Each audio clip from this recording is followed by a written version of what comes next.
Built Better, the podcast for home improvement contractors by Modernize Home Services.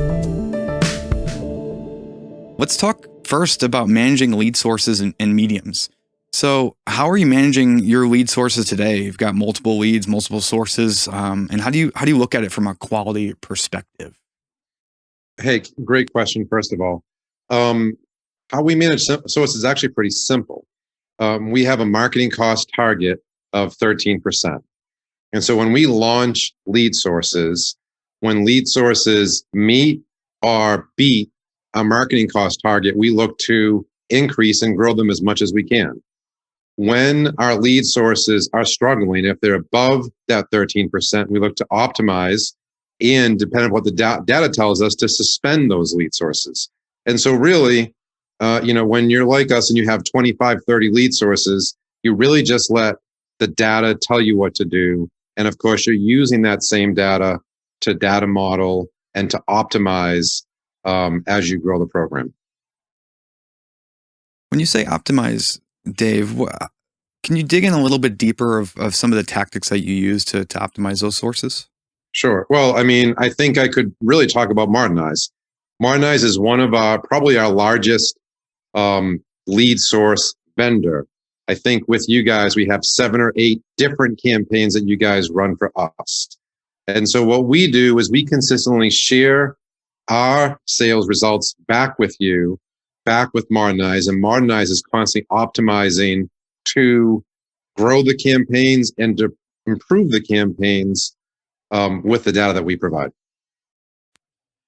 Yeah, thanks for that, Dave. I was hoping you were going to say that. Actually, is a bit of a leading question, but yeah, what Modernize has been really good at doing, and I think what all businesses should want to do is to look at the objective data. We've got hundreds of sources, and when we say sources, they're all different creatives, landing pages, all that good stuff. And for different customers, different markets, everything performs just a little bit differently, right? So the best thing that our partners typically can do is just share the data with us, and we can make decisions what we need to do to optimize sources. And we can track it down to zip code. We could track it down to sales rep, agent, all that good stuff, and make those changes, right? So just having data, I think, has been the biggest challenge since I've been at Modernize, but also the biggest opportunity for most customers.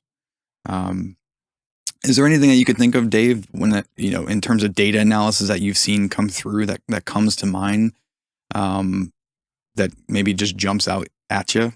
If that might be a kind of a nebulous question, but well, again, it really is, for any program you have in this home improvement marketing industry, it's pretty simple, right? It's what's the marketing cost, and now you're going back to figure out if you're struggling, if the marketing cost is 25%, not 15%.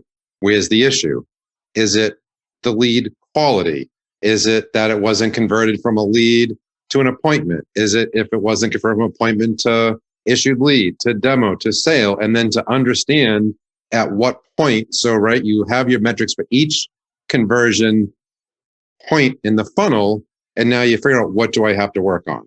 So I think when I look at conversions industry, it really is about what's my final number, but now what are the different indicators that tell me what do I have to work on to get the right conversion? So sometimes we'll have a dealer that's struggling, but it's not the lead source.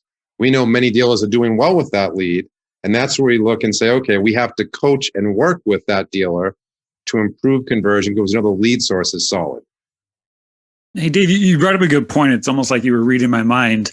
I'm curious, when you look at, I kind of joyfully like to call it the factory, right? It's the dealer's process of working that particular lead source. When you look at their factory, if you will, their processes, what are the elements that you guys feel like you have an opportunity to influence with your dealers? Well, it's number one, their call center, right? So it's converting that lead to an appointment and then to a confirmed appointment, right? Then issuing it to the sales rep. And then it's from there, it's the sales process. So for us, it's always one of those two things, or oftentimes a combination of the two, right? What's their ability to convert the lead to an issued appointment or a confirmed appointment? And then what's their proficiency to convert it from that appointment to a net sale. So it's call center process and sales process. That's great. And how involved are you guys typically with your dealers in that call center process? Kind of getting in the weeds, if you will. I know we'll get to Camille on this, but it depends on the dealer. For a dealer that's successful, we'll just let them go. For a dealer that's struggling, we'll get more involved. Okay. I got one more question, Dom. I'll kick it back to you. I haven't seen this come up much in the past, Dave, but I know you have such a rich history. For those of you that are listening, I mean, Dave, you've been in bathrooms, you've been in jacuzzis, you've been in windows, you've been in roofing. I mean, you have such a wide expertise in the trades. I haven't seen a lot of companies until recently start to look at channel segmentation, in which they're starting to look at, can I start treating lead sources differently from one another? I'd be curious just to get your perspective on that strategy. For us, we're hesitant when we deliver a lead to our dealers, right? We want them to put their best in all of our leads. So from our standpoint, when we deliver leads to our dealers, we're hesitant to really have them treat different leads that we deliver differently, or lead scoring to take the best leads and put their best people on it, because there's a lot of that out there. However, a lot of our dealers on their local level are doing it, right? So multiple personas. So they actually have data that says this person has a certain persona. They're more of a brand persona. They get advertising campaign A. This person is more of a discount or shopper persona, and they get drip campaign B. So that does happen a lot. Again, with our lead program, we found the best success with delivering that lead and having our dealers hit it with their best call center rep in their typical process.